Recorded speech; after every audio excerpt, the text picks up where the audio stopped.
बिस्मिल्लाहिर्रहमानिर्रहीम। अस्सलाम वालेकुम। मैं आपकी family physician doctor Kausar health care channel से आपसे मुखातिब हूँ। उम्मीद है आप लोग सब खैरियत से होंगे।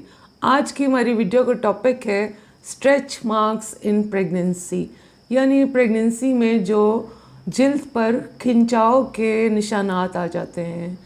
तकरीबन 90% ख़वातीन ऐसी हैं जिनको स्ट्रेच मार्क्स आते हैं प्रेगनेंसी में, और अक्सर उनका डॉक्टर से सवाल होता है कि डॉक्टर साहब ये मार्क्स जो हैं ये किस तरह से जाएंगे और क्या डिलीवरी के बाद ठीक हो जाएंगे। या कुछ ख़वातीन थोड़ी अवेयर होती हैं और वो शुरू से ही पूछती हैं कि डॉक्टर साहब ऐसी कोई चीज़ बताएं कि हमारे जिस्म पर स्ट्रेच मार्क्स ना आए। तो आज की वीडियो में हम देखेंगे कि स्ट्रेच मार्क्स क्यों होते हैं, क्या होते हैं, कैसे हम इनको प्रिवेंट कर सकते हैं, और आखिर में ये बताएंगे कि क्या ये डिलीवरी के बाद ठीक हो जाएंगे। वीडियो शुरू करने से पहले अगर आपने अभी तक हमारा चैनल सब्सक्राइब नहीं किया तो चैनल को सब्सक्राइब कीजिए, और जो लोग पहले से कर रहे हैं उनका हम बहुत शुक्रिया अदा करते हैं। बढ़ते हैं आज के टॉपिक की तरफ और देखते हैं कि स्ट्रेच मार्क्स क्या होते हैं। स्ट्रेच मार्क्स जो हैं वो छोटी छोटी लाइंस होती हैं जो आपकी जिल्द के ऊपर नज़र आना शुरू हो जाती हैं जब आपकी जिल्द थोड़ी सी खिंचती है, यानी उसके अंदर थोड़ा खिंचाव आता है। ज़ाहिर है प्रेगनेंसी जो है उसके अंदर जूं जूं बेबी जो है वो ग्रो करेगा तो आपकी जो स्किन है, स्पेशली पेट की स्किन जो है वो स्ट्रेच होना शुरू हो जाती है। और ये जो छोटी लाइंस आपको नज़र आएंगी ये इसलिए होती हैं कि स्ट्रेच होने से स्किन के अंदर जो इलास्टिक फाइबर्स होते हैं, कोलेजन फाइबर्स होते हैं, वो जगह जगह से ब्रेक होना शुरू हो जाते हैं, जिससे ये लाइंस जो हैं वो अपीयर होती हैं।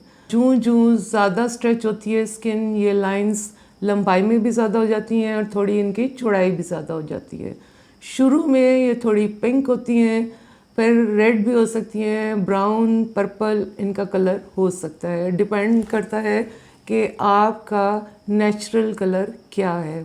कुछ ऐसे फैक्टर्स होते हैं जो अगर प्रेजेंट हो तो स्ट्रेच मार्क्स ज़्यादा होते हैं, और वो क्या हैं?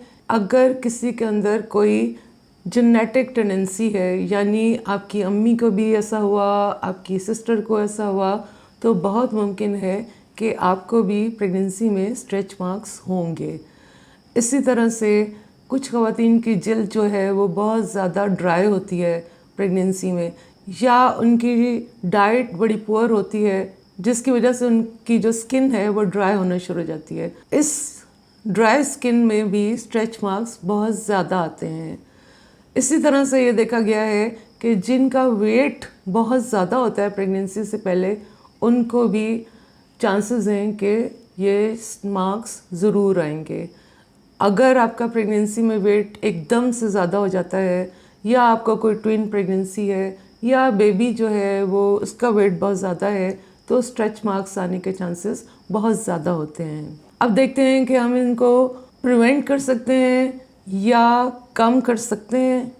तो इसके लिए सबसे पहले आपने थोड़ी सी एहतियात करनी है। वो किस चीज़ पर? कि आपने अपने वेट के ऊपर ख़ास नज़र रखनी है। प्रेगनेंसी में आपका वेट वैसे तो ज़्यादा होगा, लेकिन आपने कोशिश ये करनी है कि आपका वेट जो है वो स्लोली राइज करे। एकदम से अगर आप वेट गेन करेंगे तो वो आपके लिए सही नहीं है। जब आप स्लोली वेट गेन करते हैं तो आपकी जो स्किन है वो भी स्लोली स्ट्रेच करेगी और उसके ऊपर स्ट्रेच मार्क्स नहीं आएंगे। दूसरी जो इम्पोर्टेंट चीज़ है आपकी डाइट। आपको वेल बैलेंस्ड हेल्दी डाइट जो है वो प्रेगनेंसी में लेनी है, जिसके अंदर प्रोटीन हो, फ्रूट्स हैं, वेजिटेबल्स हैं, फाइबर है, सब चीज़ इंक्लूड होनी चाहिए, ताकि आपको vitamin A, vitamin E, vitamin C, vitamin D और B3 और B2 की एक इनफ अमाउंट मिलती रहे। ये सब चीज़ें आपकी स्किन के लिए जो कोलेजन है उसको बनाने के काम आती हैं, और इससे ये होगा कि आपकी जो स्किन है उसकी टोन भी मेंटेन रहेगी और स्किन आपकी बहुत ज़्यादा स्ट्रेच नहीं होगी। पानी एक बहुत इम्पॉर्टेंट चीज़ है। आपने कम से कम 2 से 3 लीटर पानी जो है वो लेते रहना है ताकि आपकी स्किन की हाइड्रेशन प्रॉपर होती रहे। अगर आपकी डाइट इतनी बैलेंस नहीं है तो आप अपनी डॉक्टर से ज़रूर सप्लीमेंट्स लें जिनके अंदर ये सारे विटामिन्स मिनरल्स जो है वो प्रेजेंट हो, ताकि आपको इन सब चीज़ों की कमी ना हो। एक्सरसाइज एक बहुत ज़्यादा इम्पॉर्टेंट फैक्टर है। आप जब एक्सरसाइज करते हैं तो आपकी स्किन का सर्कुलेशन जो है वो इम्प्रूव हो जाता है, जिसकी वजह से उसको इनफ न्यूट्रिएंट्स जो है ना मिलते हैं और वो इस तरह से ब्रेक नहीं होती। आप लाइट एक्सरसाइज या 30 मिनट्स की वॉक को अपनी डेली रूटीन में ज़रूर शामिल करें। स्किन की मॉइस्चराइजेशन जो है वो भी बहुत ज़रूरी है। आप हर वो मॉइस्चराइज़र यूज़ कर सकती हैं जो आपके घर में मौजूद हो। अगर आप मॉइस्चराइज़र यूज़ नहीं करना चाहती, आप कोकोनट ऑयल, ऑलिव ऑयल या बायो ऑयल आराम से फार्मेसीज पे मिल जाता है, आप वो इस्तेमाल करें। एलोवेरा जो है वो भी बहुत ही अच्छी चीज़ है। आप इन चीज़ों का मसाज दिन में 2 दफ़ा ज़रूर कीजिए और ये ना सोचें कि ये जब मार्क्स पड़ जाएंगे फिर मैं ये चीज़ें यूज़ करूँगी। आप शुरू से ही अपनी स्किन के लिए ये मॉइस्चराइज़र यूज़ करना शुरू कर दें। अब देखते हैं कि क्या ये स्ट्रेच मार्क्स जो हैं वो डिलीवरी के बाद ठीक हो जाएंगे। अनफॉर्चुनेटली ऐसा नहीं है। स्ट्रेच मार्क्स डिलीवरी के बाद कम हो जाते हैं या फेड हो जाते हैं, लेकिन ख़त्म नहीं होते।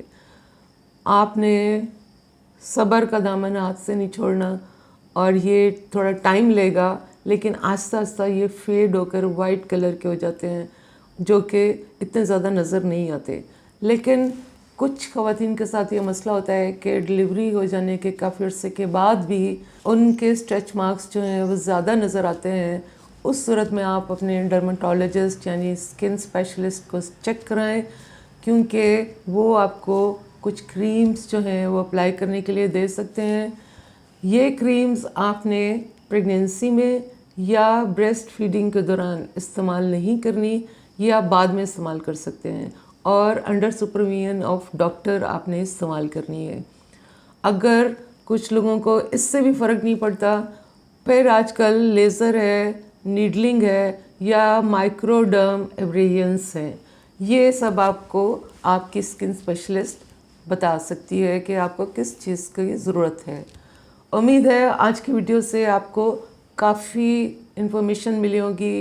वीडियो शेयर कीजिए, लाइक कीजिए और चैनल को सब्सक्राइब करना ना भूलिए। अपना ख्याल रखिएगा। अल्लाह हाफिज़।